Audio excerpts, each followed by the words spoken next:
Hey people, what's up? This is Andre Behrens, and this is my podcast Behind the Pipes. We cover topics like plumbing, pipes, and the stuff that flows through it. I'm really thrilled to be here. This is my first time recording a podcast. This is our first ever episode, and please bear with me. I might stumble a little bit, and don't mind the accent. It's the old German roots I have in me. It's coming out sometimes, especially when I'm a little nervous. I will stumble and talk a little weird. So bear with me. That would be great. Thank you for listening. I really appreciate you listening to this podcast.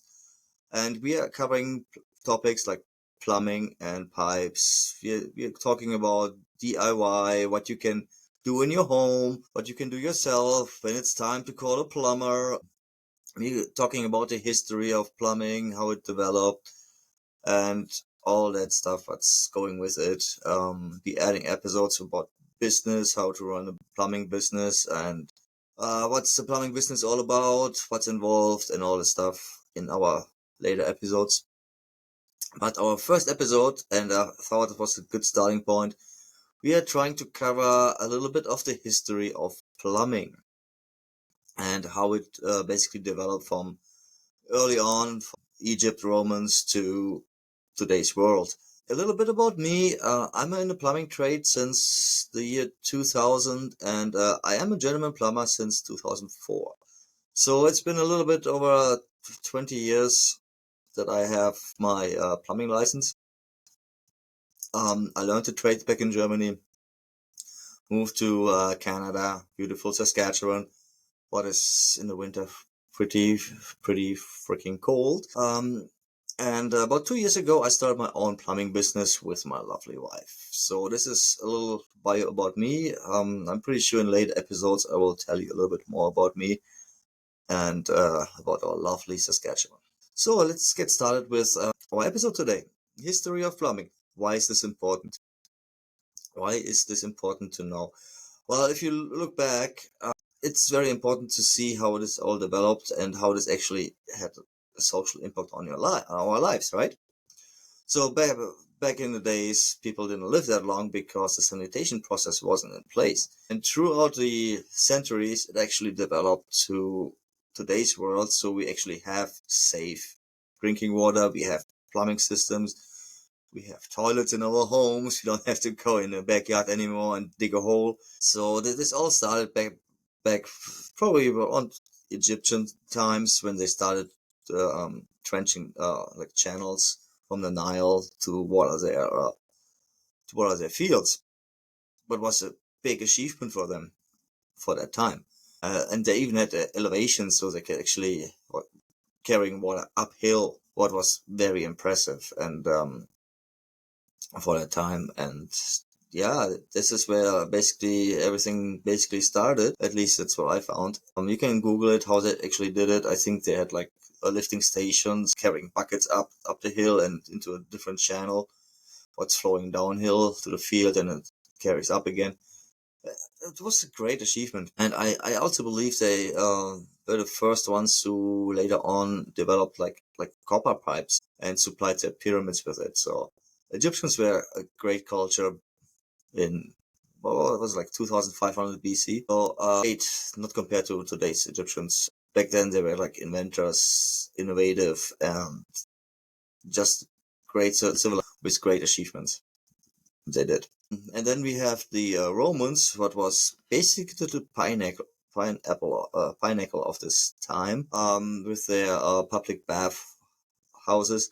What I find very interesting because they basically have a big bench with holes in them, and people were doing their business on that.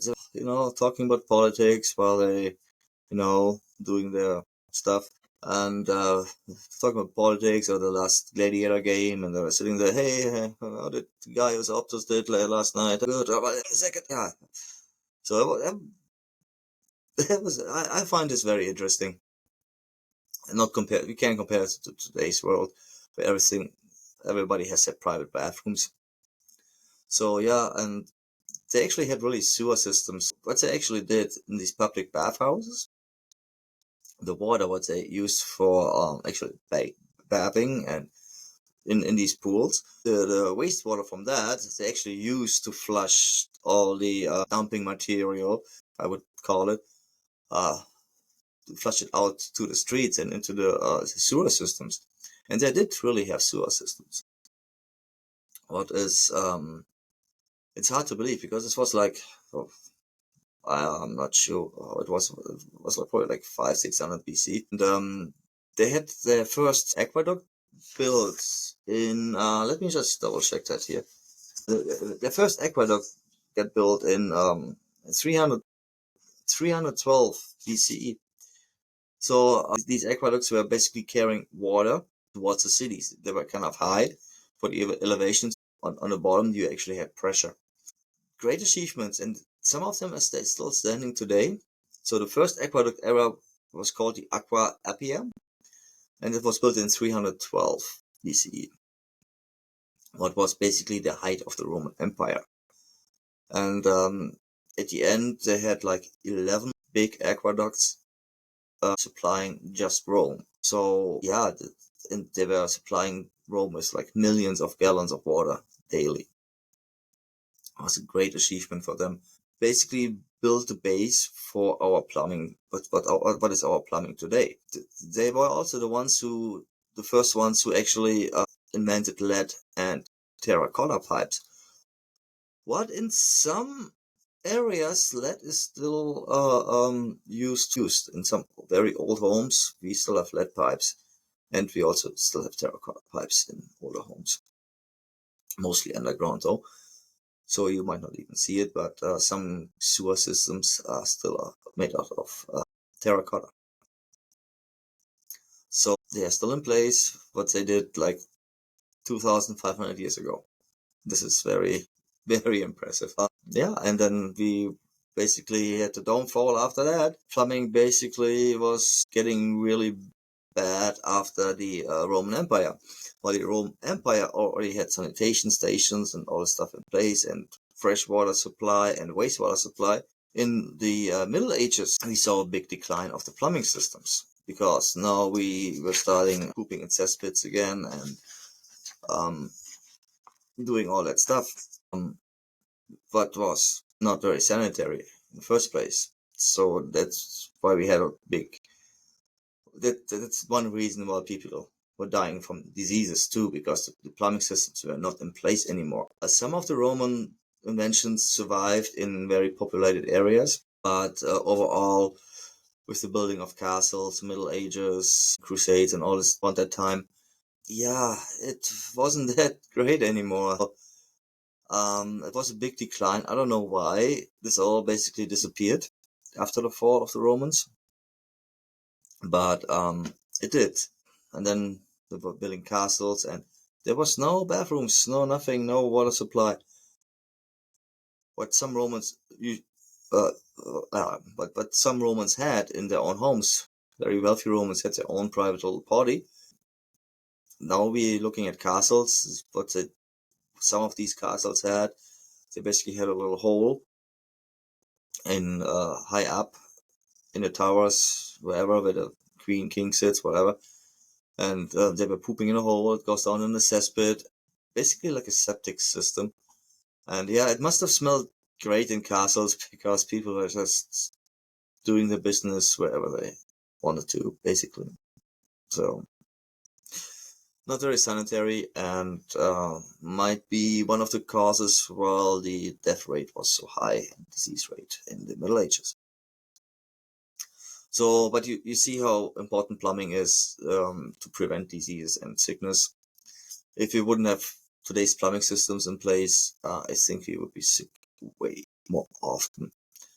So, fast forward to the kind of industrial area-ish. We are looking at the invention of the first flush toilet. I think it was 1775. I am sorry. 1775, invention of the first flush toilet by Alexander Cummings. And it got further improved by Thomas Crapper. Yeah, you heard it right. Thomas Crapper. That's why we call the toilet a crapper. Yeah, it's got further improved by Thomas Crapper in the 19th century. In the industry area, we had a big uphill for the plumbing systems. We got more better sewer systems in bigger cities. London's sewer system was designed by Joseph. I'm not sure how to pronounce that. Basagletti, I believe, and it was completed in 1860s. It's a great improvement for public health and managing the, whatever comes out of you. Also, there was big advance in pipe materials was crucial because now we have more people living there. Pipes need to handle more stuff. Cast iron pipes were basically invented, and they were starting to replacing this with earlier materials like lead and wood, but some pipes were made of wood. And you can imagine these are not very durable. They replaced it with cast iron due to the steam engines what got invented out for pumps. So now we could take water and pump it actually uphill to higher elevations with ease. What was great for water distribution and getting everybody fresh water in their houses. In the 19th century, I'm stumbling a lot. I'm so sorry. By the late 19th century, indoor plumbing became a big thing in urban homes. We are talking mostly about Europe here, though. Americans were a little bit behind. While in Europe the first flush toilet was invented, Americans were still using an outhouse. So there's that. So now we're going back. So this is mostly Europe, what I'm talking about here at the moment. But Americans were catching up quite quickly after. Most of the time, it was because of in North America, everything was kind of more spread out, and it was way harder to actually implement sewage systems or what are these distribution systems. While in Europe, everything is basically clustered together and close by. That's one of the main reasons why Americans were still using outhouses, and Europe's actually had a flush toilet in their homes. So there's that. So going further, going back in the future, in the early 20th centuries, this is where the first plumbing codes and standards were actually implemented. The plumbing codes, the dread of every plumber. Nowadays, we have plumbing inspectors who are actually nitpicking on everything you sometimes do, but they have the purpose too. They want to make sure everything is up to code. What at the end protects you, the end customer. So these standards and codes, they want to make sure everything is safe and reliable. That means they want to make sure you don't have any leaks or your plumbing breaks down or there's no cross contamination between sewage and water. That's why plumbing codes are important. Some plumbers might disagree, but it's still plumbing codes are important and we need to follow them, I guess. So the first water treatments came in place to what included filtration and chlorination to ensure the supply of clean and safe water. Chlorination is something you want to have if you have a whole bunch of people to feed with safe drinking water. But by the end consumer, I would usually recommend to filter this out. Chlorination makes the water safe if you distribute it over a long period of time. You don't really need it to drink. You don't want to drink it. It has a nasty taste and smell to it, usually, especially nowadays when there's a lot of people. Chlorination is very high in let's say city water. If you can put a filtration system in, do it in today's homes. Get the chlorine out. Your water tastes better, and it's probably less harmful. I'm not sure about the long-term effect of chlorine in your water. So it's something to look into. You can Google it if you like. I might Google it later too. Plumbing infrastructure is basically exploded in the early 20th century. The population grew so much and with the population, the plumbing systems grew as well. What was great, I guess, we had but with growing plumbing also means we are growing innovations. So we saw different pipe materials again. We went from lead to copper. Nowadays we're mostly using like PEX or fusion pipes or PE, PPE for water distributions. For sewer systems nowadays we use PVC or ABS. Cast iron was around for a long time from the industrial area to like probably like the 60s, 1960s. Copper pipes were around from the early 20th century. Yeah, early 20th. Probably in 1930s, 1940s to basically some still use it today.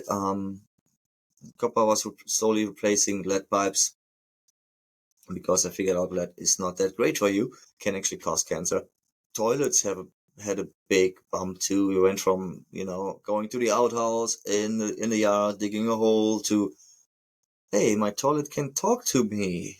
Today's toilets are phenomenal. If you have the money to invest into like a smart toilet, you basically just you open the bathroom door, the light turns on, you step in front of the toilet, the lid goes up. Light on the toilet comes on. There's some toilets have like a ring light, but you can switch to like blue, red, yellow, purple. I don't know. Some toilets have like Wi-Fi. They play your favorite music, so you're sitting on the crapper and your favorite song comes on, and you don't want to leave anymore. You just probably spend the rest of the day on the toilet because it's so comfortable. It will heat up your seat before you sit down, so you have a warm butt. It flushes itself. I think some have like an auto flush every 10 minutes. It makes a courtesy flush when you sit on it. Then you don't have to wipe your bum anymore because they have an integrated bidet seat, what basically shoots water up your bum, and then there's a little fan what comes on and dries your bum. So you went from sitting on a wooden seat to this. It's quite an invention. Not to mention the water distribution systems we have nowadays. It's well, in the 18th century we had to go outside, pump water from the well, bring it inside, cook. Now we have tap water everywhere. It's crazy, and some of the taps you don't even have to touch. Some are voice controlled. Some are motion controlled. You just have to wave at them, and water comes out. You have left, it comes out. You have right, it comes cold. Our shower systems way cleaner than back in the days. We saw a big invention even I would say the last 20 years. All the systems kind of improved so much. We went from heating up water on a stove. Now we have hot water on demand. Imagine you wouldn't have a life without hot water on demand. You couldn't take a hot shower whenever you want. So plumbing gets not appreciated enough in today's world. Plumbing trade doesn't get enough appreciation in today's world. Everybody thinks it's just the plumber, it's just the plumbing, it's just the plumbing. Well, the plumbing actually keeps you safe and healthy. You gotta see it from this perspective as well. I think I saw a reel one of these days. I can't remember where I saw it. It basically said plumbing saves more lives than our healthcare system every day. And I do agree with that. Yes, I do. If you wouldn't have plumbing in place or indoor plumbing, people would be sick way more often and probably die way sooner than they actually do nowadays. So yeah, it's something to think about it. And next time you call a plumber, maybe appreciate him a little more because he basically just saved your life, or let's say your plumbing system saved your life, or keeps you alive. So yeah, so gonna wrap this up. So we basically covered we talked a little bit about the Egyptians, the Romans, the industrial area, Middle Ages, how we went from, bathing in a tub with hot water from the stove to actually having a high luxury shower with lights and hot water on demand. So I think we covered it all. If you have any questions, shoot me a message. And again, this was my first ever episode. I was a little nervous, but we got it done. And I hope you see you next time. I'm gonna be way better next time, I promise. Yeah, I would appreciate if you subscribe to my channel, like it. You can follow me on YouTube or and Facebook and Instagram. My Facebook is Barons Plumbing, Behrens Plumbing. My YouTube is Barons Plumbing as well, Behrens Plumbing, and so is my Instagram. So yeah, give me a like, give me a follow. That's the only way we grow. I don't get money out of this. This is my hobby, and I appreciate you. Thank you for listening, and I will see you next time. Bye.